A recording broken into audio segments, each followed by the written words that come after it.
Thank you. Thanks. Thank you. Good morning. For those of you who have been paying attention a little bit, you might notice that the title of this talk slightly changed. And that has something to do with me getting out of my comfort zone today. You see, if anyone would have told me 5 years ago that I would be on this stage or on any stage that I've been in the past years at a tech conference, I probably would have laughed at you very hard. And it's not that weird because there is actual research on common fears of people, and second on that list is death. And first on that list, and I'm not kidding you, is public speaking. So most people would rather die than go through this excruciating torture that I'm going through at this point. So I figured that the only way that I'm probably going to survive this and having fun while actually doing so is to talk about something that I truly, truly love. And when I referred to that comfort zone a bit earlier, that had something to do with, in previous talks and previous sessions, I always included a technical part and technical slides in my talks, because, well, I'm speaking at a tech conference, so I probably should include a couple of tech slides and the technical part of things. But if I'm truly honest with myself, then what really drives me is how we are wired, how we are making decisions, how social dynamics are affecting our work, and how heuristics are affecting our work. And luckily for me, I do not consider domain-driven design a purely technical thing, because, well, it's a way of dealing with complexity, it's a way of reasoning, a way of how we think, and that has everything to do with what I truly love. So I figured that this conference would probably be a good first conference to go on a fully social mode. I do want to start out with a disclaimer, though, because, well, I lost one security blanket, so I'm including another. I am not a kick-ass developer. You guys are all way better developers than I am, probably. I do not speak technology fluently, and I am a social scientist. My background is in social sciences. Even though I've been working in this IT environment for, well, quite some years now, but I am a social scientist. But that doesn't mean that anything that is on this slide deck isn't true. There was a fourth point, actually, on here, and I wanted to include the fact that maybe you won't learn anything new on a technical level today. But when I was discussing this talk and these slides with one of my trusted advisors, he kind of got upset when he read that. And he was like, why is that in there? Why did you include that?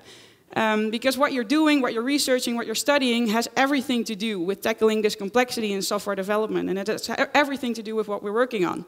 So don't you dare say that people won't learn anything new on a technical level just because you do not consider yourself to be a kick-ass developer.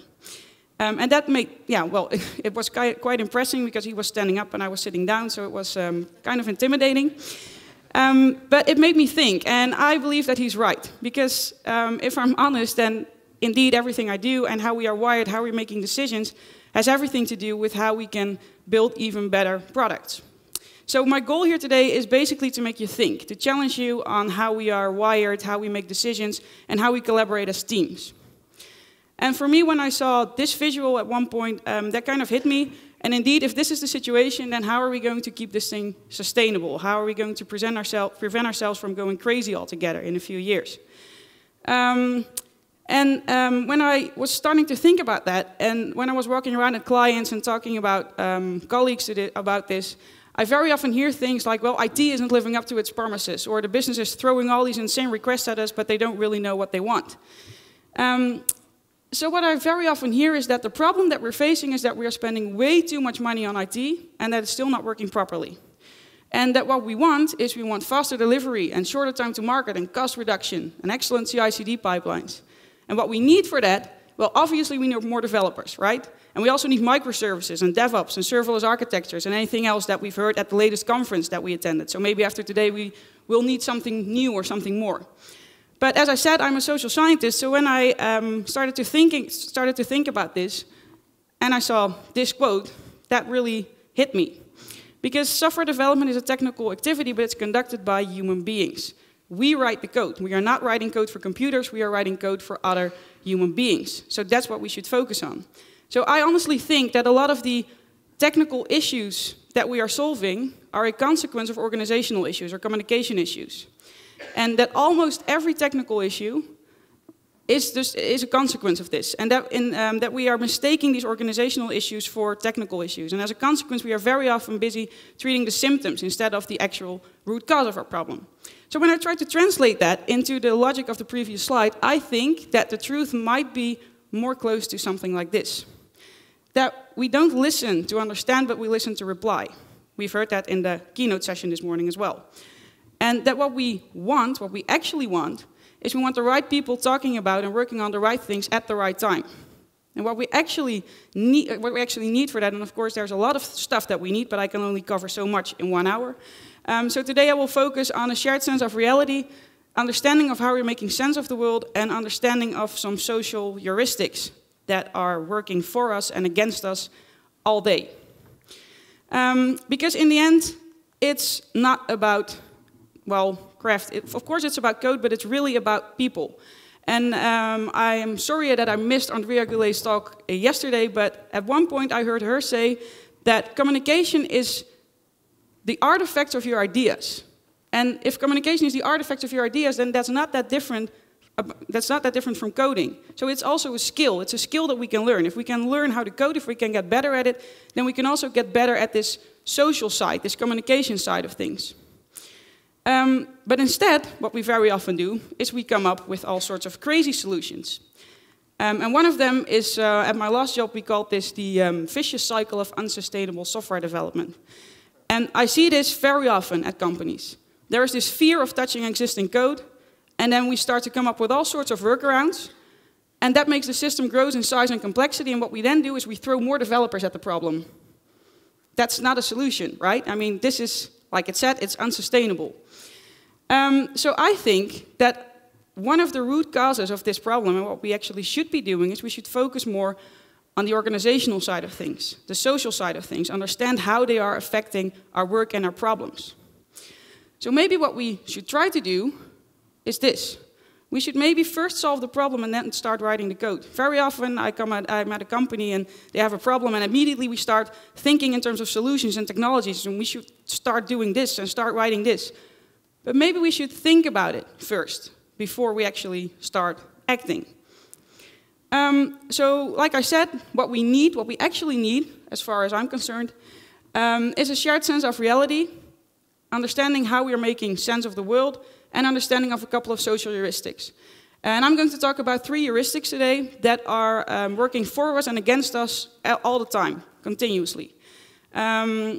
And they will be very interesting to see how we can overcome them at certain points and where we can celebrate them in our work. I wanted to start out with value congruence, and that's just a fancy term that social scientists like to use. And it basically means that you're having this shared sense of reality, that you're living in the shared sense of reality, that you are on the same page with the rest of your team or the rest of your organization, but at least with your team, and that you have the same values. Because the thing is, we all have values, personal values and business values, but we base our behavior on these values.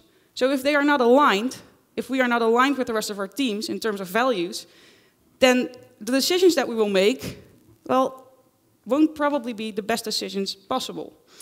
And when I talk about values, that can be a lot of things. It can be shared goals, shared definitions of done, shared standards, shared techniques. But the thing is that we should reflect on them regularly. Very often, when teams even do this, they do that at the beginning of a project or something that they're working on. Yes, these are the values, these are our goals. And then we start doing stuff, and after 2 weeks, no one actually really knows what they were doing anymore and why they're doing it. And then you get these antipatterns of value congruence, which means that we are either being stuck in meetings all day, not getting some actual work done, or we are running around like headless chickens. And I'm not really sure if that's an expression in English, by the way, but it is in Dutch. And I'm Dutch and we're in Amsterdam, so that's fine. But earlier we are all heading in different directions, and we are not really know what we're doing anymore. So this is both not what we want. And one way to overcome this and to create this shared sense of value, this shared sense of reality, might be to have more autonomous teams that then can create their own shared sense of reality. But creating autonomous teams is not something that we can do overnight, right? That's difficult.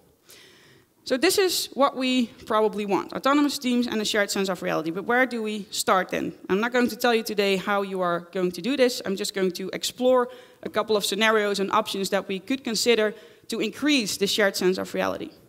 And I think that maybe we should start with dependencies. Because if I'm depending on you, then I'm not autonomous. Right? So maybe we should start with minimizing dependencies. But that means that we will have to put in some real effort to understand the entire domain that we're working on.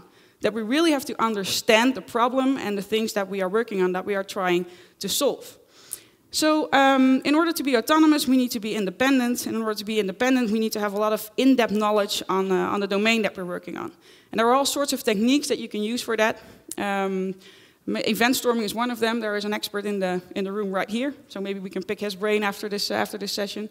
But there is no silver bullet, and there's also no silver bullet for creating autonomous teams or increasing the shared sense of reality. So my goal today is to explore a couple of situations that I've seen, and where I think, hey, maybe we can learn something from this situation, and we can see how it reflects on our own situation. So one of the first things that we have to consider are domains. Are we going to organize our teams around business domains or technical domains? What will be our focus? And both have advantages, but maybe when we are talking about increasing the shared sense of reality, I believe that it's easier to do when you are organized around business domains. And simply because there will be a better fit with the rest of the organization and its needs and its goals. There also will be a smoother conversation between business and IT, because you are talking about business problems. You're not talking about solutions and technology right away. You're talking about the business problems that you want to solve. So it will be easier to create this shared language. You will be talking more of the same language between business and IT, and maybe you will start understanding each other. And that will be a very good thing, I believe. So what kind of people would we need? And, well, of course, a lot of perspectives on that as well. But I really like this T-shaped profile perspective, which says that you can have in-depth knowledge on business domains and broader knowledge on technologies, or in-depth knowledge on technologies and more broader knowledge on business domains. And I think this is very interesting. And when I started seeing this in a lot of situations, I also noticed that very often we as developers, or you as developers, or developers in general, are very often presenting themselves or marketing themselves as tech specialists. Hey, I'm a back-end engineer or a Java expert, front-end developer, or I am a tech generalist, I'm a full-stack developer.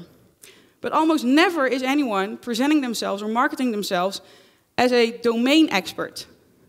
And why is that? I mean, we need domain experts, right? But very often all our vacancies that we see are looking for tech specialists.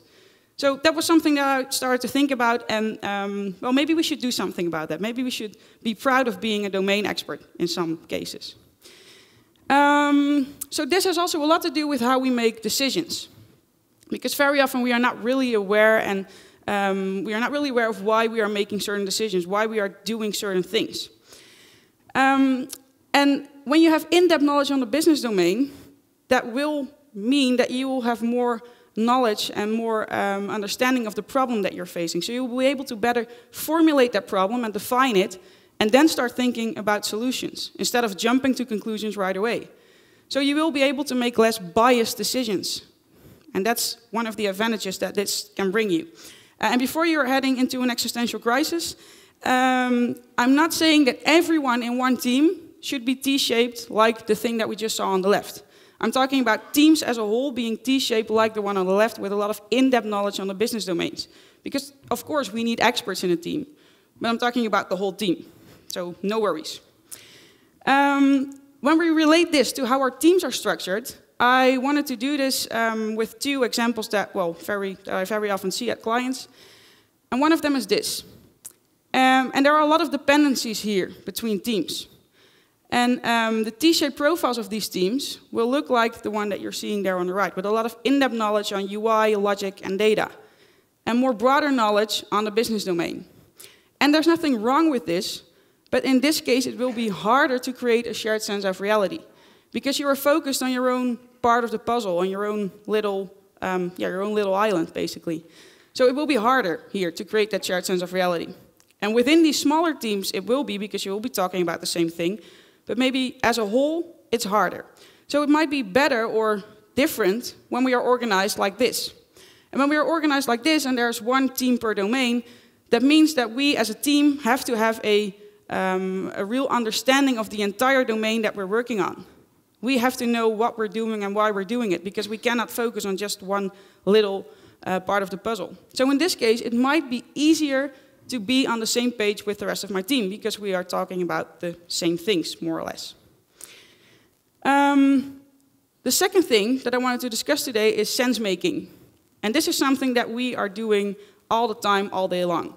Because in an average day, we are getting so much information and impulses being thrown at us. And we have to process them all. And if we would have to do that deliberately and consciously, then we would go crazy and we wouldn't get any work done at all.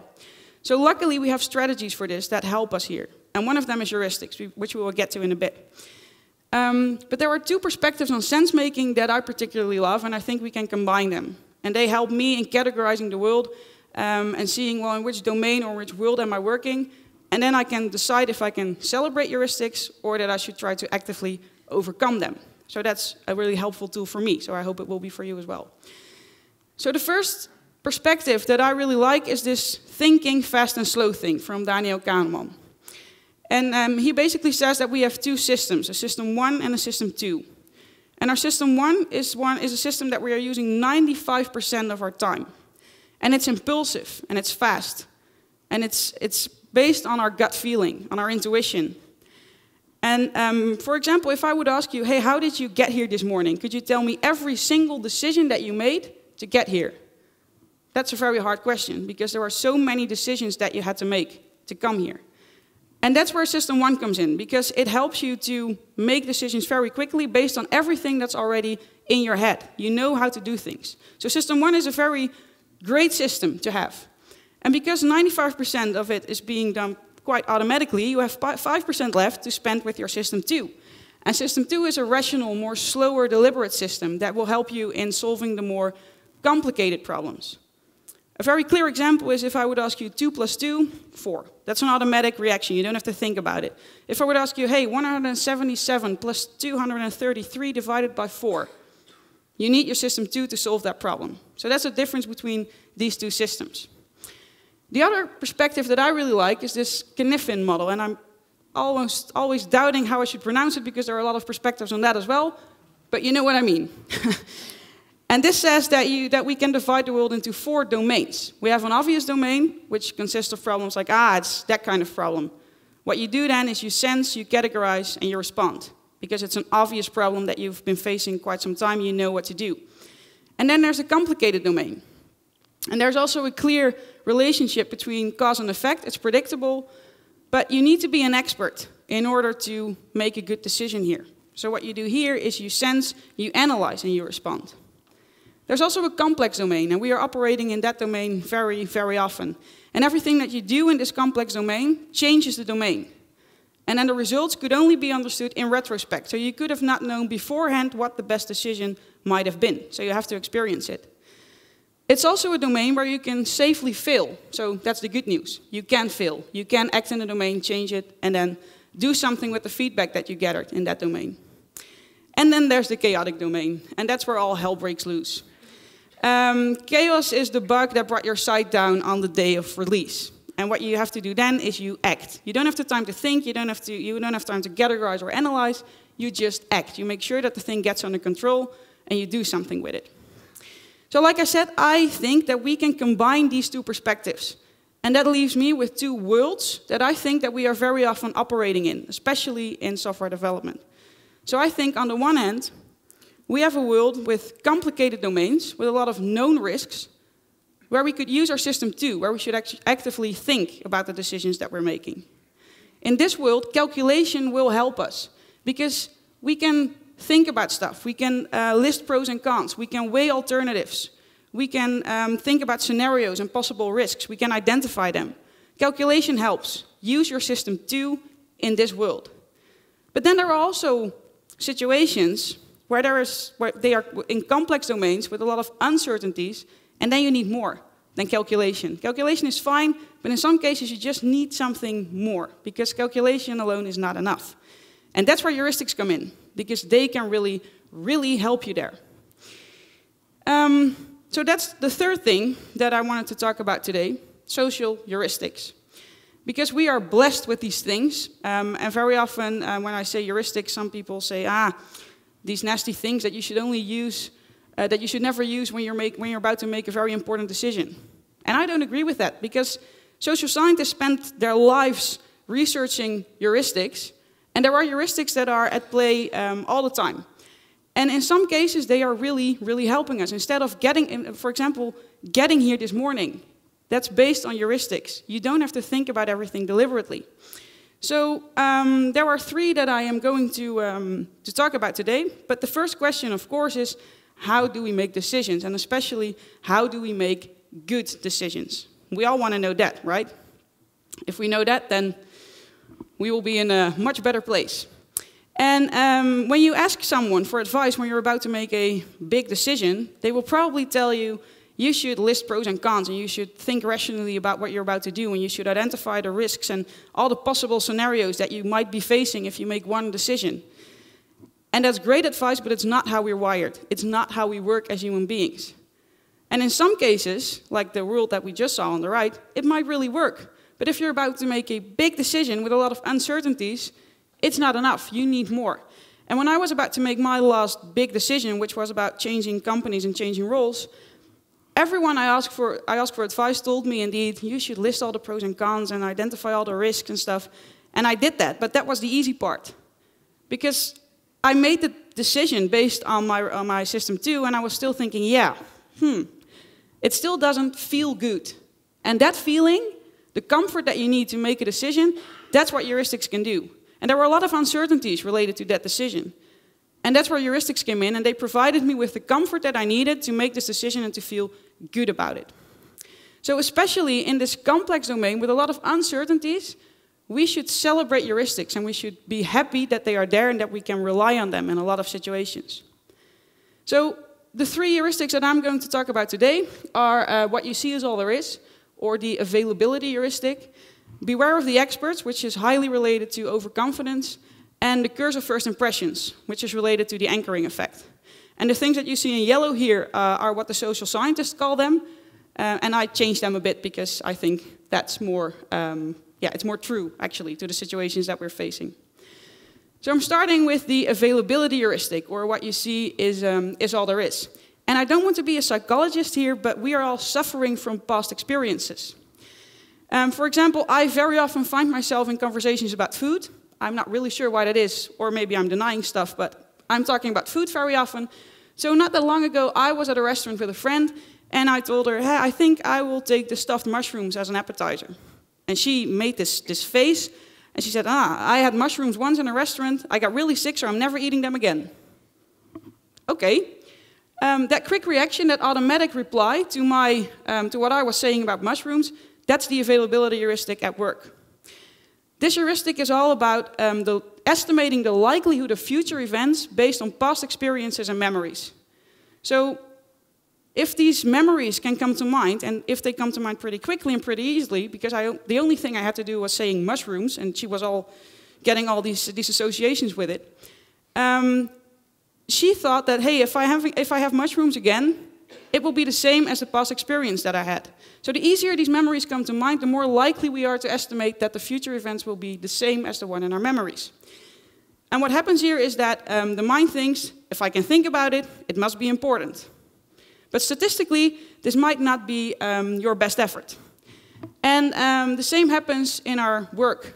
Maybe if we need to buy or build a new application, then immediately we'll start to think, please let us don't do this, or please let us don't use that. Or maybe you think, hey, in a previous job, I had the similar situation, and we did this, and it really worked perfectly, so let's do that here again. It doesn't mean that that has to be the best solution for this scenario that you're facing right now. So first I wanted to take a look at this heuristic in this complicated domain with a lot of known risks.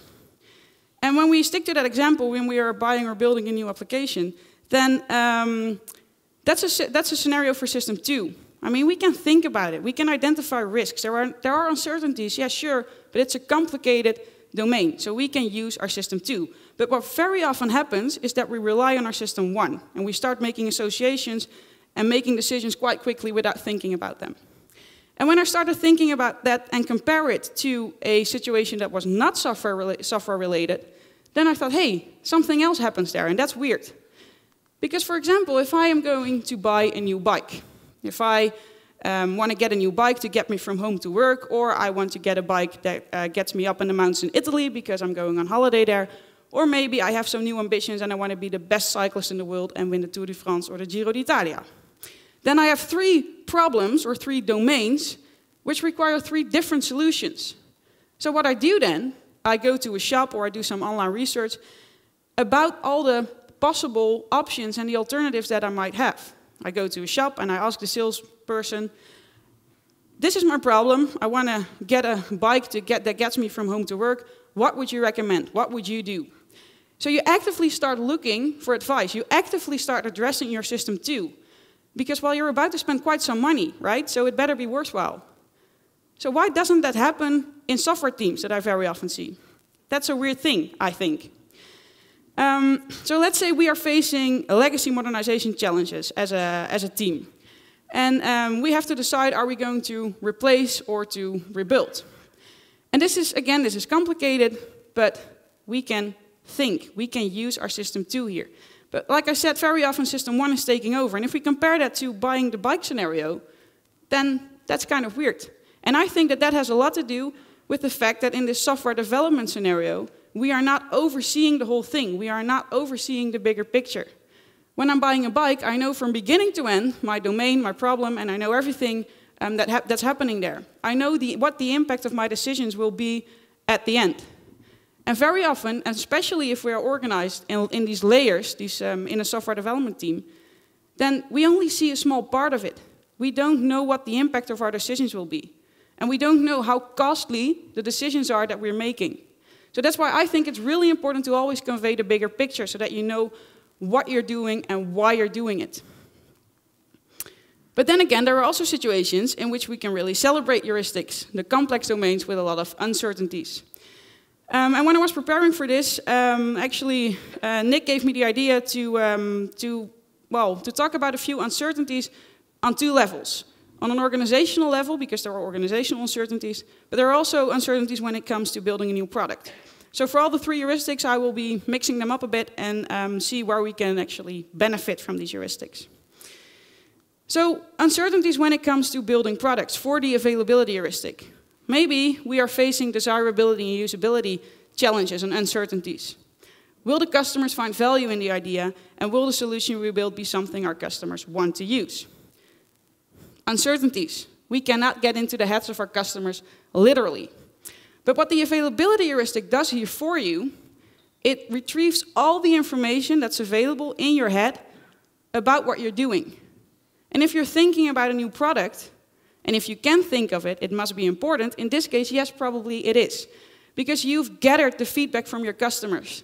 You've gathered all that data. You've gathered everything that you could possibly know about the situation.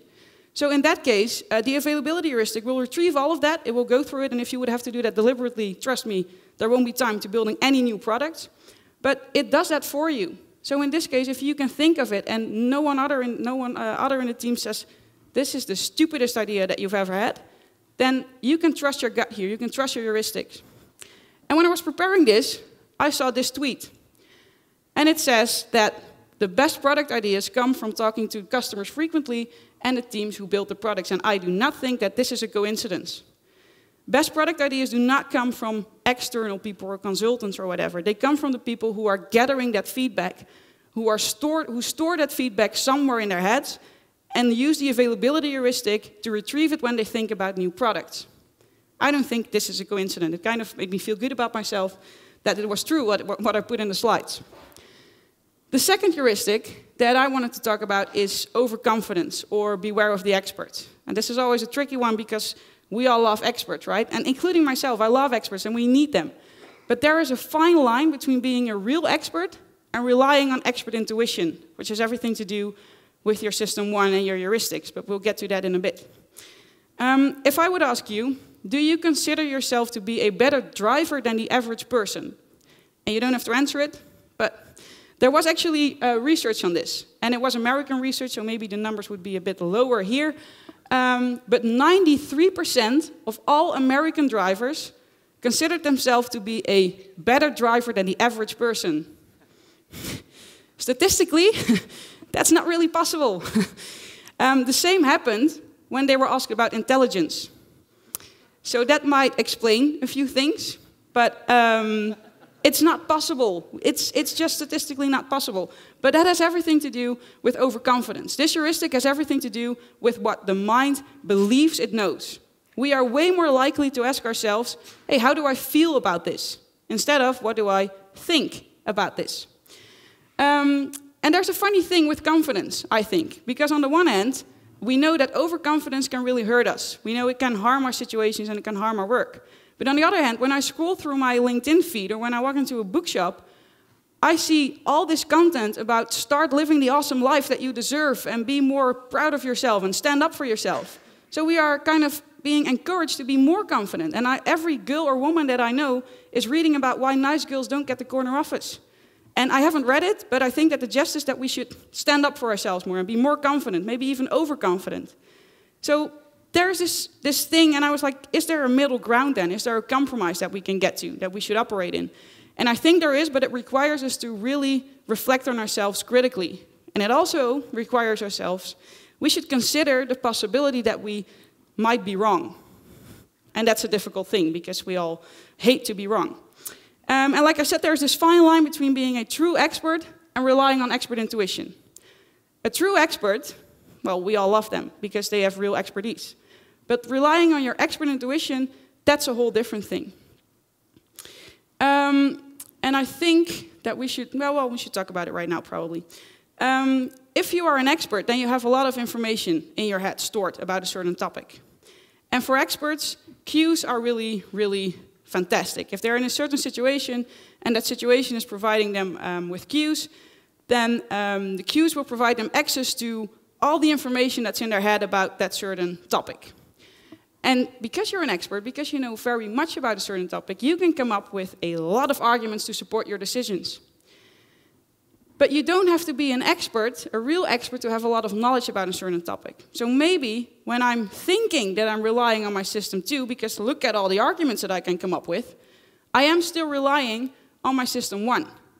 Because I am looking for supportive arguments in my head. And if I have a lot of information available about a certain topic, I can find reasons and arguments to support my decision all the time. The difference is, between relying on expert intuition and being a real expert will also be able to look for counter-arguments for his decision and then still feel good about the decision based on all the real knowledge that he has. That's the difference between relying on expert intuition and being a true expert. So sticking with this replacing or rebuilding scenario, maybe we are facing feasibility. Let's say the years go by, and the platform that our technology, and the technology product that was built on it remains the same. Then it might be that in a few years, we won't be able to support this. We won't be able to, well, maintain this anymore because the people who know how to do it will leave the company. That's a serious issue that we might be facing.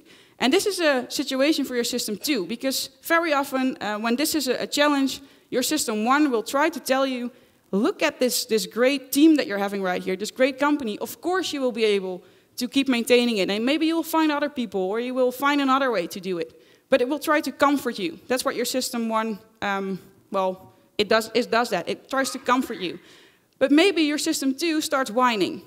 And it will start asking these questions like, yeah, but are you really sure? Maybe we should invest in something else. Maybe we should do something else here. And if it doesn't start whining automatically, you should actively address your system 2 in this situation. Because you're operating in a complicated domain with known risks. It's not something that happens overnight. You don't have to make a decision very quickly. So you can use your system 2. Another very interesting thing is planning. Humans suck at planning. We all suck at planning. We are very bad at it. And projects never go as planned. And the planning fallacy is a perfect example of overconfidence, because we are very likely to underestimate the length of time it will take to complete a task. We are very likely to underestimate complexity, and that has everything to do with overconfidence. For example, if I'm working on something and a colleague comes up to me and he's asking me, hey, I need this and this, when can it be done? And I say 2 weeks. 2 weeks. Okay. Where did that come from? Instead of asking additional questions, trying to figure out his actual problem, looking at my calendar might be a wise thing to do, and actually trying to solve the problem, I just say 2 weeks. And that has something to do with me relying on everything that's in my head and my system 1, telling me, hey, you had a similar situation a while ago, it took you about 2 weeks, you can do it in 2 weeks. Plus, this person is coming to you thinking you are an expert on this. So you're flattered and you say, okay, 2 weeks. If I now start asking all these additional questions, he might not consider me an expert anymore. So that's what your overconfidence does there. But this is dangerous, of course, because maybe 1.5 weeks later you think, this is not going to work. 2 weeks was a pretty optimistic estimation. And that has something to do with how we are asking questions. If we want to overcome this planning fallacy, what we should do is we should consider how we are asking questions. We should more focus on effort instead of time periods. You will get a more realistic estimation out of someone if you ask him, hey, what effort is required to complete this task? Instead of asking someone, hey, I need this, when can it be done? Or how many work can be done in X working hours? You will get a better and a more realistic estimation if you focus on tasks and effort in your questions. So the last thing, and there they are, sorry, I have this one, the experts. We have to be aware of them. And like I said, experts are everywhere and they like cues and they start retrieving all this information in their heads. And if they think that they are relying on their system 2, because they can come up with a lot of arguments, they are still relying on their system 1. So we have to sense when we are in a situation where we are leaning towards expert intuition or where we are a real expert on something. In case you are relying on expert intuition, you could also hire dart-throwing monkeys, which will be much cheaper and it will help you achieve the cost reduction that we so badly want. So it's a trade-off. You have to think about what works for you. But if you wanted to make a good decision or a better decision and you're an expert, then what you should probably be doing is sense that you are maybe leaning towards overconfidence and force yourself to be uncomfortable. Force yourself to think and force yourself to come up with counter-arguments for your decision. And if you can't come up with counter-arguments, then yes, you are probably either relying on expert intuition or you just made the best decision of your life, either one of those. But if you can come up with counter-arguments and you're still supporting the decision that you made, then you can trust that probably it's a good decision that you've made there. But on the other hand, overconfidence can also help us. It can help us in complex domains with a lot of uncertainty. For example, when we are building a new product and we are facing these desirability issues, will our customers find value in this idea? Like we just saw, if we can think about it as a team, then it probably might be important and we should build it. And what overconfidence does here is it gives you this boost to start building it and to start feeling good about it and to make it happen. And that's what overconfidence can do. Instead of overthinking everything and doubting every decision that you could possibly make, it will give you this confidence that you need to build the product and to get it done in a realistic time period. Instead of, should we be doing this? Should we? Instead of overthinking and doubting everything that you do. Overconfidence can really, really help you there. Because if you don't feel good about the decision that you made, then the product will probably not be as good as well. And there are some organizational uncertainties that you might be facing, which are related to overconfidence. Maybe there was some bad publicity in the media about the company that you're working in. And then what you will do immediately is you will ask yourself, hey, how do I feel about this? Because that's what we do. We ask our system 1 to come up with emotions and tell us how do we feel about a certain situation. And maybe we think, hey, this is not at all how I think about the company. I cannot identify myself with this article. Some stupid person must have written it because it doesn't make sense. And then it might trigger you to become even more loyal to the company and even go that extra mile. That's what overconfidence can do. But on the other hand, if it's true, if it turns out to be true what's in that bad publicity, then you might feel betrayed. And what overconfidence can then do, it can provide you comfort with the decision that you're about to make of probably leaving the company. Well, depending on how bad the publicity is, but it can provide you the comfort that you need there. The last heuristic that I would like to talk about today is anchoring, or the curse of first impressions. We tend to rely too heavily on the first piece of information that we encounter about a certain situation. If there's a new colleague coming in the company, and I don't like him or her right away, chances are that I will not start doing so anytime soon. Even if he or she is the greatest expert in something and I really, really need him or her. And that makes me a horrible human being, right? I mean, the first impression that I have of something, of someone or something, that sets a baseline, and it's very, very hard to adjust. Except that it doesn't make me a horrible person, because this is how we are wired. Relationships are the single most important thing, basically in our entire life. Because we very often think in terms of job titles and functions and organizational charts, but we act in terms of relationships. If I don't like you, I will probably not start doing that anytime soon, and I will probably not go up to you asking you for advice. So that's why it could be a curse, right? Why first impressions could really, really be a curse. So the anchoring effect in complicated domains with known risks. If we are sticking with the replacing or rebuilding scenario, maybe when you started out your company or your architecture, that was based on the market of that time, based on the customer needs of that time, the business needs of that time, and your goals of that time. But now you are years later, and you're asking yourself, hey, should we still be doing this? Is this still the right anchor? And then it's really hard to lift that anchor and maybe drop it somewhere else. That's a really, really hard thing to do, because it requires you to really actively address your system too. Think about, okay, the anchor that we had, we should really change it, and we should be reflecting on it regularly, because it's really hard to let go of a certain anchor that you have. It's possible, but you really have to repeat it very, very often. Anchoring is also an important source of inaccurate estimates, because anchoring has everything to do with biasing. If I'm working on something with a colleague and another colleague comes up to me and says, well, what do you think? How much time will this and this take? Again, this is not how you should ask the question, but this is how questions are asked very often. And maybe I say, well, I think 3 weeks. And the colleague that's sitting next to me would have said 3 days, but because I say 3 weeks, she said, okay, maybe 1.5 weeks.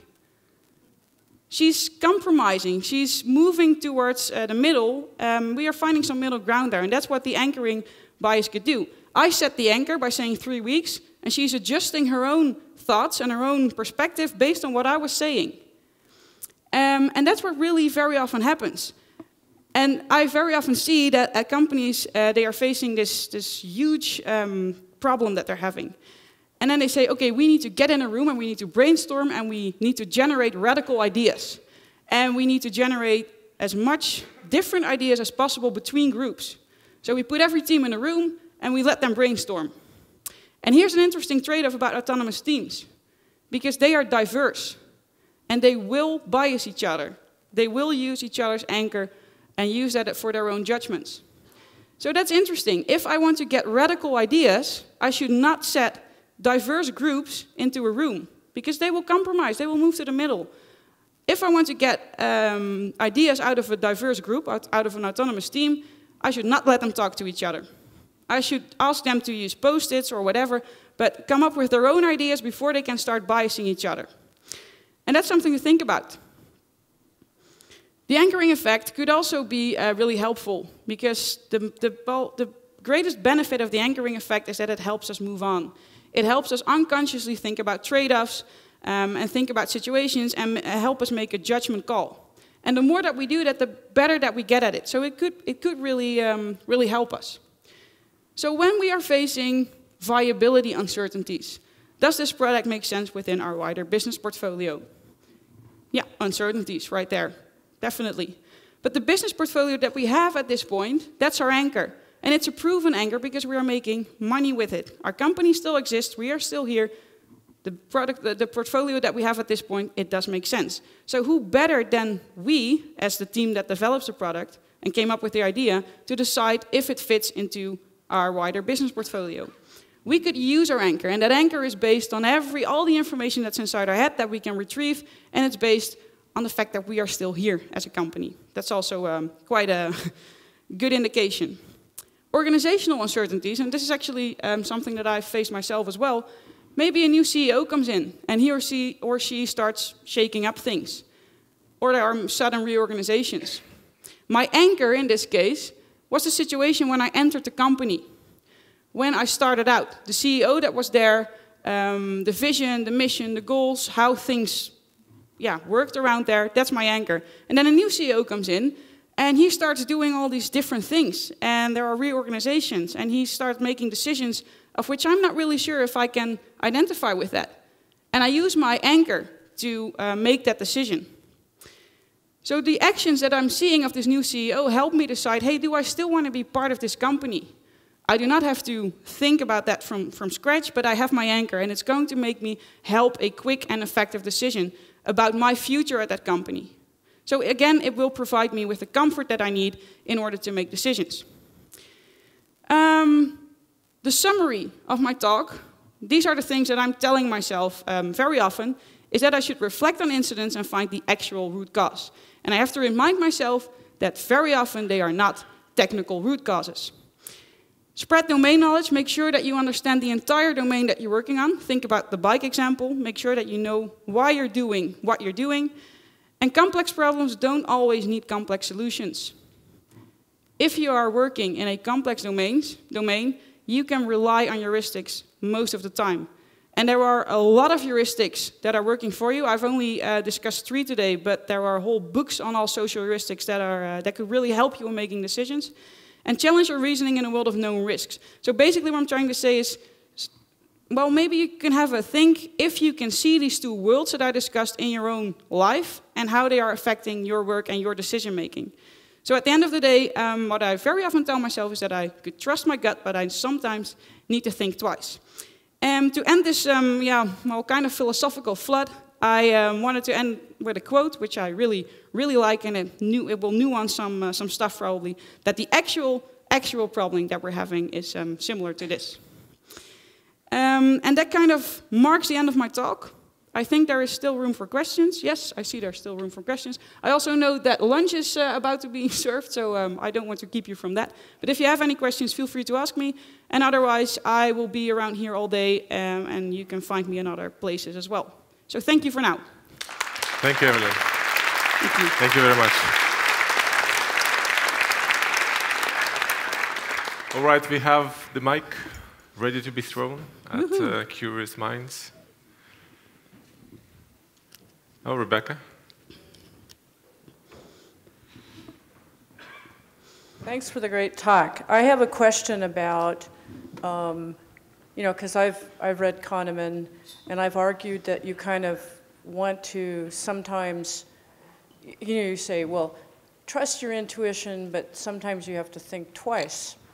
And that's really hard to do if we're doing that deception. Let's say, I really love the idea of expertise, intuition gives you all the answers so you don't do this sort of stuff. How do you whack yourself on the side of the head? Because expert intuition, I think, is for techie people, is a real problem. So I mean, so how do you, I mean, I think, some people say, well, you can't do anything about that. I mean, it's nice that you said this, but do you have any advice for how do you Yeah. Okay. Yeah, well, it's not just for an issue for techie people, I think. It's an issue in general. But indeed, and it's a very fine line. But I think you should start out small. I mean, expert intuition, of course, it will be there in very many situations. But when you're about to make maybe you should just use some samples. Like, hey, every once a week we are going to take a real look at one decision that we made. Was this expert intuition or was it real expertise? Can we come up with at least 5 counter-arguments? And if we have them, can we still support that decision? Or are we doubting our decision? Were we relying on expert intuition? So it's small steps. And I mean, I'm still relying on expert intuition very often. But I try to force myself to be uncomfortable and to think and to come up with counter-arguments wherever I can. Yeah, and in my teams as well. Yeah. Any more questions? One here in the front. Yep. Oh, nice catch. Watch it. Okay, so you said that teams are often lacking people who identify as domain experts. Yeah. And they identify as technical experts. Would you say it should be a role that you actively search for? Would you put it in a job? I would. Personally, I would, yeah, because like I said, very often when you see vacancies or someone introduces them to me, they're like, hey, I'm a Java expert or I'm a backend engineer. Okay, great. But I think that domain experts, especially when we are trying to solve the bigger problems, that they are really valuable. But that's just a change in mindset that the world actually needs to start making. But I would, if I would see someone coming at me and he had this in his curriculum vitae, he said, well, I'm a domain expert, I would be impressed. And I think that more organizations should be impressed with the fact that you are a domain expert. Yeah.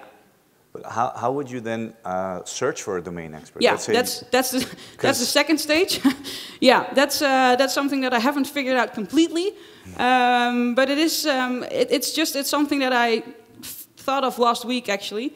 And I was like, yeah, why is that? And how could we change that? So I'm still thinking about how we could change it and how we could present ourselves differently. But if you have any ideas on that, or anyone else in this room, then, but if you, do you agree with it? Do you?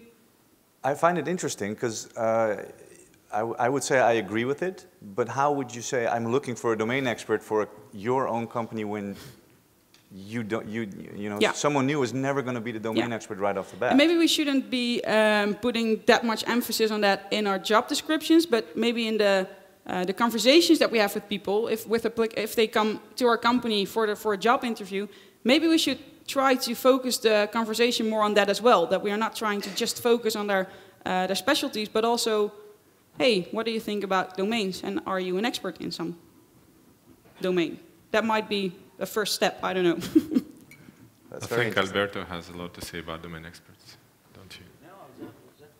I have a question, which is really quick. So how do you deal with the Dunning-Kruger effect? Like, one of the things that is in technical team is just like, you don't have only one expert. You have something like 90% of the people that pretend to be an expert. And you take away the alpha male, and suddenly you have another alpha male or woman just pretending to be the top expert. And so how do you deal with that? Yeah. Tips or? Basically, everyone is an expert in a team, usually. Everyone is an expert in his own domain. And that could be a problem, but eventually you could all challenge the decision that was made. I mean, eventually you made one certain decision, and maybe it was, you know, triggered by one specific person, but all the other experts could challenge. It's even fun to do that. I mean, if I'm an expert, and we do this quite regularly with my own team, we get in a room and there was one decision, and we just start throwing questions at that expert and trying to make him or her feel uncomfortable. That's a really fun thing to do. I can definitely recommend you to do that. So that's what we do to overcome that. And of course you will be relying on expert intuition because it's also a helpful tool. But every week we get in a room and we try to make someone feel uncomfortable. Yeah. Myself included, by the way, so. Yeah. Behind you there's a question. I have a question about decision making in chaotic environment. Like, let's say we have a... Sorry, in what environment? In chaos. Chaos. Okay, yeah. Let's say we have a bug in production right now, and we need to make a decision right now. What do we do? So you act. Yeah. No, I mean, but before you act, you still need to but in that case, decide how you act. So what is your advice? My advice there is, because you have to act and very quickly, you have to make very quick decisions, rely on your system one and let it make the decisions for you. And if it turns out not to be the best decision ever, then you could always adjust it afterwards. But in that case, if you have to make quick decisions, you don't have time to address your system two. So you really have to do and go with what you think is the right thing to do. And it probably is the right thing to do in that situation. So as I understand, it's more like intuition, expert. Yeah. You rely on expert intuition. Yeah. And then after that, you can start making people feel uncomfortable. But yeah. You just have to solve that problem first. You have to get it under control. You don't have to solve it perfectly, but you have to get it under control, and then you can start, doing other stuff. I think Keynesian framework gives kind of useful advice on that. Right? Any more questions? I actually have one. Don't you destroy the relationship with the domain expert by making them uncomfortable on a regular basis? Sorry, do I destroy a relationship with?